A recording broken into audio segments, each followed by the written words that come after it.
Praise the Lord.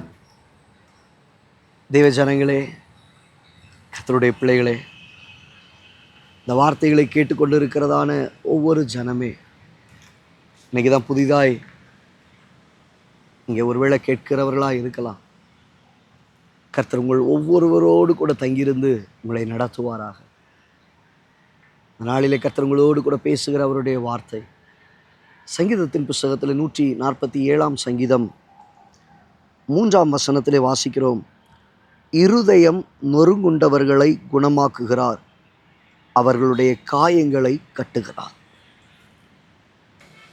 இருதயம் நொறுங்குண்டவர்களை கர்த்தர் குணமாக்குகிறார், அவருடைய காயங்களை கர்த்தர் கட்டி கொண்டிருக்கிறவர். பிள்ளையே, உங்கள் இருதயம் நொறுங்குண்டு போயிருக்கிறது.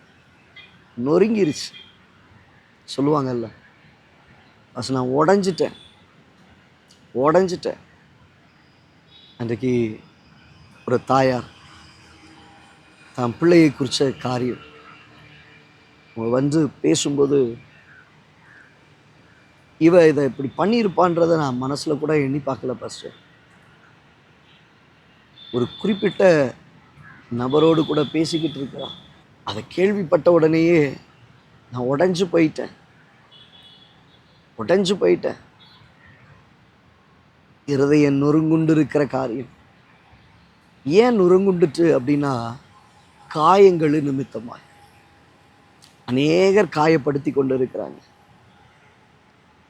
கல் எறிந்து காயப்பட்டா கூட ஆறி போயிடும். அந்த வடுக்களும் நமக்கு பெரிதாய் தெரியாது. ஆனால் சொற்களினால், வார்த்தைகளினால் காயப்படுத்துகிறவர்கள், அப்போ காயப்படுத்துகிறது நிமித்தமாய் நொறுங்குண்ட அனுபவங்கள் அநேகர் உங்களுடைய இருதயத்தை நொறுக்கி வச்சிருக்கிறாங்க. நீ நொறுங்கி போயிருக்கிற, உடைந்து போயிருக்கிறாய். பிள்ளைகளுடைய எதிர்காலத்தை நினைத்து, உங்களுடைய வாழ்க்கையை நினைத்து நொறுங்குண்ட ஒரு சூழ்நிலை, நொறுங்குண்டு போயிருக்கிற அனுபவம். இன்று இந்த வார்த்தையை கேட்டுக்கொண்டு இருக்கும் போதே கர்த்தர் உனக்கு குணத்தை தருவாராக. குணமாக்குதலை கர்த்தர் கட்டளையிடுவாராக. அவர் கீலேயாத்தின் ஔஷதம், கீலேயாத்தின் பிசின் தைலம். வசனம் சொல்லுகிறது, அவருடைய தழும்புகளால் நாம் குணமாகிறோம். அவர் தம்முடைய வார்த்தையை அனுப்பி அவர்களை குணமாக்குகிறார். பிள்ளையே, இன்றைக்கு கர்த்தர் உங்களோடு கூட பேசி கொண்டு இருக்கிறார்.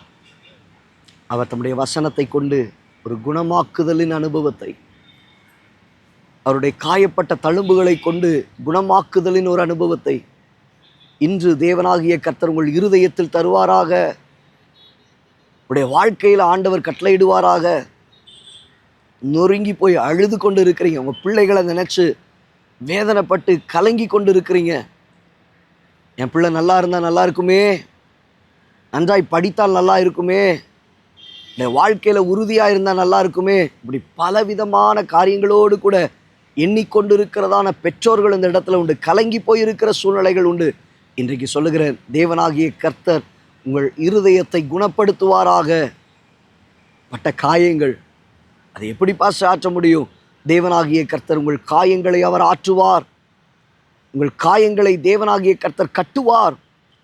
காயத்தை தேவன் முற்றிலுமாய் உங்கள் இருதயத்திலிருந்து, உங்கள் வாழ்க்கையிலிருந்து அதை ஆண்டவர் மாற்றி போடுவார். சொர்ந்து போகாதிருங்கள், திடமனதாயிருங்கள், தைரியமாயிருங்கள். தேவன் உங்களை தட்டி எழுப்புகிறதை, உங்கள் இருதயங்களை பலப்படுத்துகிறதை, உங்கள் காயங்களை கட்டுகிறதை காணும்படி கர்த்தர் செய்வார். கண்களை மூடி ஜெபிக்கலாமா? நல்ல தகப்பன், இந்த வார்த்தைகளை கேட்ட உடைய பிள்ளைகளுடைய வாழ்க்கையில் தங்கள் குடும்பங்களை நினைத்து, எதிர்காலங்களை நினைத்து நொறுங்கி போயிருக்கிற சூழ்நிலைகள், காயப்பட்டிருக்கிற நிலைகள், தேவனாகிய கர்த்தரே உடைய பிள்ளைகளுடைய காயங்களை கட்டுவீராக. இருதயம் நொறுங்கி இருக்கிறவர்களை கர்த்தர் நீர் குணமாக்குவீராக. வசனத்தை அனுப்பி குணமாக்குகிறவர், தழும்புகளால் குணப்படுத்துகிறவர், கீலேயாத்தின் பிசின் தைலமாய் இருக்கிறவர். தாழ்த்தி ஒப்பு கொடுக்கிறோம் இயேசுவின் நாமத்தில் பிதாவே, ஆமென். ஆம் தேவ பிள்ளையே, வார்த்தையை கேட்டுக்கொண்டு இருக்கிற உங்கள் வாழ்க்கையில் வார்த்தைகள் வந்து கொண்டு இருக்கும்போதே ஒரு குணமாக்குதலின் அனுபவத்தை கர்த்தர் தருவாராக. வார்த்தையினால் குணப்படுத்துவாராக. உங்கள் அழுகையை கர்த்தர் சந்தோஷமாய் மாற்றுவார், களிப்பாய் மாற்றுவார். அழுகையின் சூழ்நிலைகளை கர்த்தர் மாற்றி உங்கள் பிள்ளைகளை, உங்கள் குடும்பத்தை கர்த்தர் தூக்கி நிறுத்துவார், ஆசீர்வதிப்பார். God bless you. God bless you.